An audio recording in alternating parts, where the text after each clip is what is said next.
Un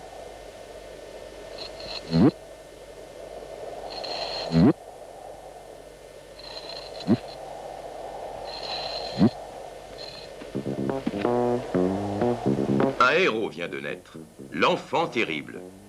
À le voir, on ne dirait pas qu'il est du genre à affronter les obstacles et les monstres qui vont jalonner sa route dans les 5 épisodes qui vont suivre. Mais si les Assyriens ont bien pu créer des divinités qui étaient à la fois taureaux, aigles et hommes, si les Aztèques ont pu créer des démons avec des serpents, nous devons bien admettre qu'il est possible de faire d'un jeune garçon un aventurier extraordinaire. Pour notre première histoire, l'enfant terrible jouera le rôle de Persée. Persée a l'air de tourner en rond, mais nous savons qu'il est en route vers le palais d'un méchant roi, nommé Polydecte. L'île gouvernée par ce roi fait partie des endroits qu'un touriste doit soigneusement éviter.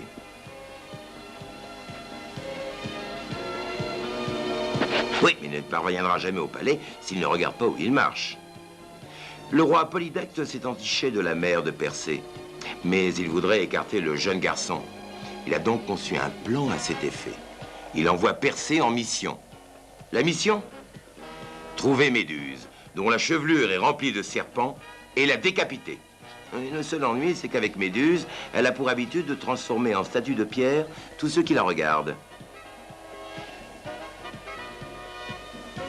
Tiens, voyez ce qui est arrivé à des hommes bien plus grands et bien plus forts que Persée.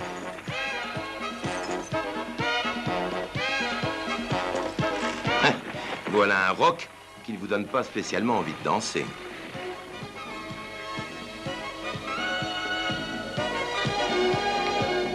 Tiens, mon garçon, prends cette épée, je te l'offre. Elle est très effilée et peut trancher un coup comme elle trancherait une botte de radis. Et voici la forêt des premiers temps.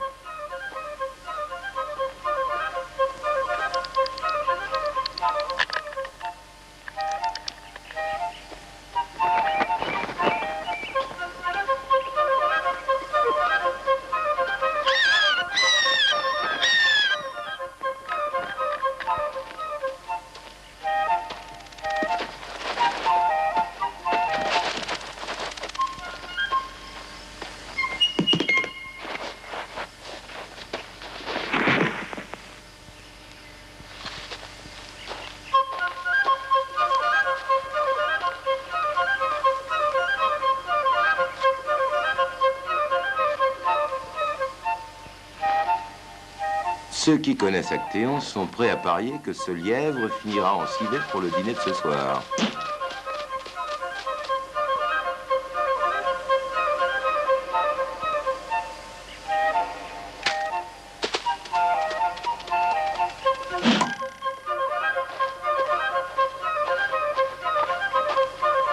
Et il faut bien économiser ses munitions, surtout quand on n'a qu'une flèche à son arc. Tiens, qu'est-ce que ceci?